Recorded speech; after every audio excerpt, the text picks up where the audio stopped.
to update location on Spotify. Hello everyone, this is Sabrina here to help you today. So without any further ado, let's get right into the video. First, launch your Spotify application.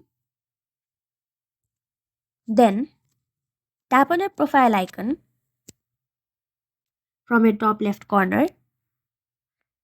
Now go to settings and privacy.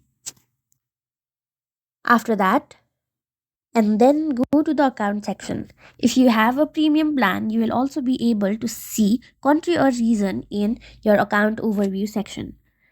After that, you will also get an option of edit profile. From there, you will be able to change your country or region. Since I do not have the premium version and I am using the free plan, I do not have that option. But if you are using the premium version, you will get that option as well. So that's it. Thank you for watching this video. Make sure to like, share and subscribe to our YouTube channel. If you got any questions, comment them down and I'll catch you in the next